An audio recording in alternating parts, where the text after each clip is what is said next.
Hello everyone, welcome to our channel which is Exam Pressure. So myself Advocate Tanuja.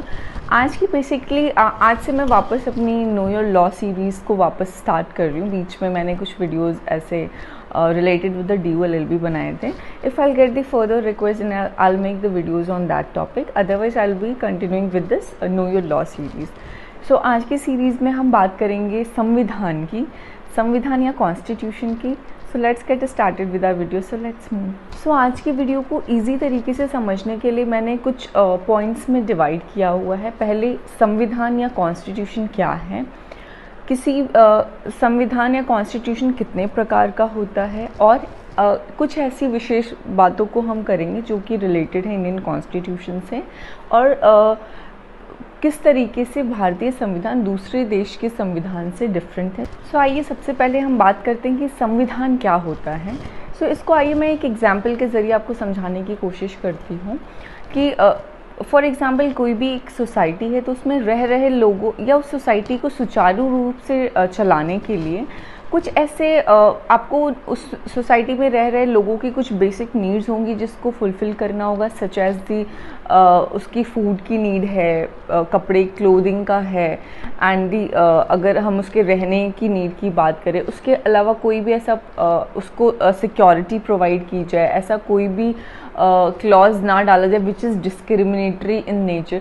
सो ये सारी चीज़ों को fulfil करने के लिए there has to be a set of rules आपको बनाने होंगे, और उन रूल्स को बनाना होगा. कुछ पावर्स को डिस्ट्रीब्यूट करना होगा, एंड पावर्स के साथ साथ कुछ लिमिटेशंस को भी डिफाइन करना होगा. So in a very easy language, constitution एक ऐसा डॉक्यूमेंट है जिसमें कि किसी भी सोसाइटी को चलाने के लिए रूल्स या प्रिंसिपल्स को डिफ़ाइन किया गया है, उससे रिलेटेड पावर्स को बताया जाएगा, और उससे रिलेटेड लिमिटेशंस को भी उसमें बताया जाएगा, so that power can not be misused. That is called the constitution. So आइए अब हम समझते हैं कि किसी भी देश के लेवल पे कॉन्स्टिट्यूशन कॉन्स्टिट्यूशन क्या है. किसी भी देश के लेवल पे अगर हम समझें तो कॉन्स्टिट्यूशन में उस देश को चलाने का तरीका, किसको कितनी पावर मिलेगी, set of rules, powers and limitation, सारी चीज़ें उस कॉन्स्टिट्यूशन के डॉक्यूमेंट में मेंशन होंगी. आई वुड रादर नॉट से अ डॉक्यूमेंट, दो अगर हम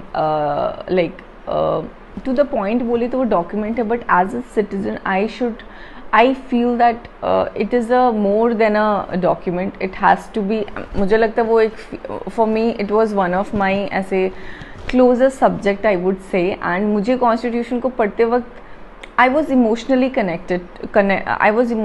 connected to it, बिकॉज मुझे लगता है तो वो सिर्फ एक डॉक्यूमेंट नहीं है, ये हम सबको इस सोसाइटी जिसमें हम रह रहे हैं उसको रन कर रहा है, उसे बता रहा है कि किस तरीके से सोसाइटी रन होती है.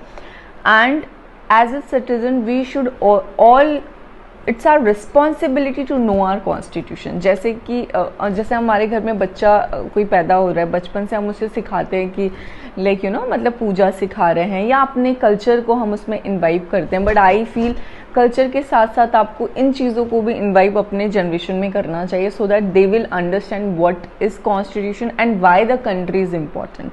बिकॉज एक लाइन मुझे याद है, एक हमारे टीचर ने बोला था when I was in college, which touched me a lot, कि जब कभी भी बात आपके परिवार की हो तो आप हमेशा, जब आपके और आपके परिवार की कोई बात आती है तो आप हमेशा अपने परिवार को ऊपर रखें. जब आपके शहर की बात हो तो आप अपने शहर और परिवार की बात हो तो आप अपने शहर को ऊपर रखें, और जब आप शहर या देश की बात हो तो देश सबसे ऊपर आता है. So as a citizen we should know what is constitution, और उसमें क्या क्या दिया हुआ, और क्या उसके साथ साथ हमारी उससे रिलेटेड मॉरल रिस्पॉन्सिबिलिटीज़ हैं. सो आइए अब देखते हैं कि कॉन्स्टिट्यूशन कैसे पावर्स को डिवाइड करता है. सो पावर्स को डिवाइड वो 3 डिफरेंट ऑर्गन्स में कॉन्स्टिट्यूशन करता है. उसमें सबसे पहला आता है लेजिस्लेचर आता है, दूसरा है जुडिशरी, तीसरा है एग्जीक्यूटिव. सो लेजिस्लेचर का बेसिक जो काम होता है वो है लॉ मेकिंग. सो जितने भी लॉ कंट्री में बनते हैं वो सारे लेजिस्लेचर के द्वारा बनाया जाता है. सो नेक्स्ट आता है जुडिशरी हमारी। जो जुडिशरी का बेसिक काम होता है चेक रखना, मतलब जो लॉज आए हैं कंट्री में क्या वो कॉन्स्टिट्यूशन के अकॉर्डिंग बने हुए हैं। अगर उसमें किसी भी कोई भी ऐसा पॉइंट है जो कि अगेंस्ट द कॉन्स्टिट्यूशन जा रहा है तो they will make that point null and void. उनके पास वो सारे अधिकार है उस लॉ को ख़त्म करने के। सो नेक्स्ट आता है इसमें एग्जीक्यूटिव। एग्जीक्यूटिव का बेसिक काम होता है जो भी लॉज बना रहा है हमारा लेजिस्लेचर उसे कैसे इम्प्लीमेंट किया जाए कंट्री में, ताकि मतलब उसके इम्प्लीमेंटेशन को देखना एग्जीक्यूटिव का मेन वर्क होता है।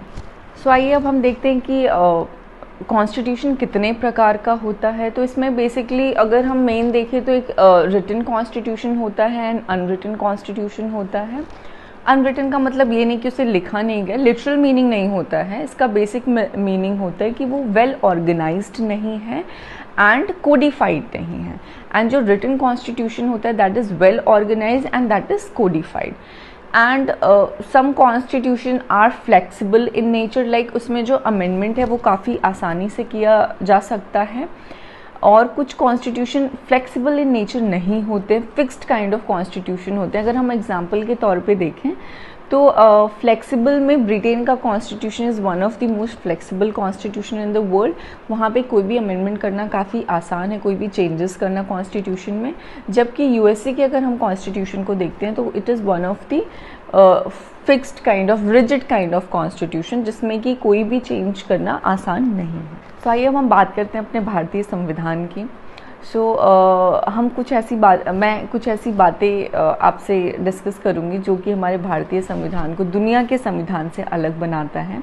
सबसे पहले ये एक बहुत बड़ा चैलेंज था जो कि संविधान बना रहे थे कि संविधान को कुछ ऐसा बनाना जो कि सबके लिए सुटेबल हो, यानी कि हमारे भारत जैसे देश में जहाँ की विभिन्न प्रकार के लोग हैं, डिफरेंट लैंग्वेजेस हैं, डिफरेंट रिलीजन्स हैं, मतलब बहुत कुछ अलग है। जोग्राफिकली भी वी आर लाइक एक जगह बहुत ठंडा है तो कहीं बहुत गर्म है। तो it was a challenge for the constitution maker to make such kind of constitution, but at the end they have beautifully written it down. And मुझे लगता है कि कहीं ना कहीं वो सभी लोगों के लिए सभी लोगों को जो भी इश्यूज़ थे या सभी लोगों को ही केटर करता है। And it is for the everyone who is residing in the country or who is a citizen of the India.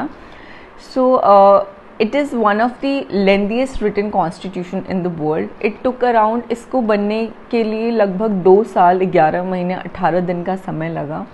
And it is not typed constitution, it was hand written. इसको हाथ के द्वारा लिखा गया था। भारतीय संविधान को 2 भाषाओं में लिखा गया, एक था इंग्लिश में, एक था हिंदी में।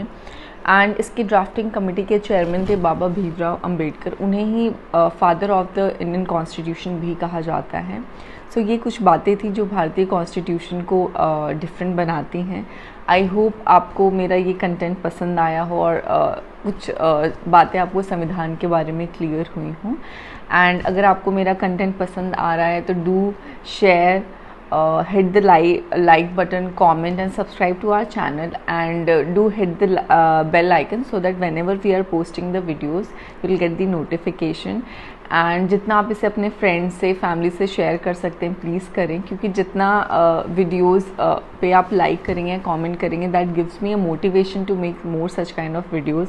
And I feel may these videos आपको शायद हेल्प कर पाए कुछ।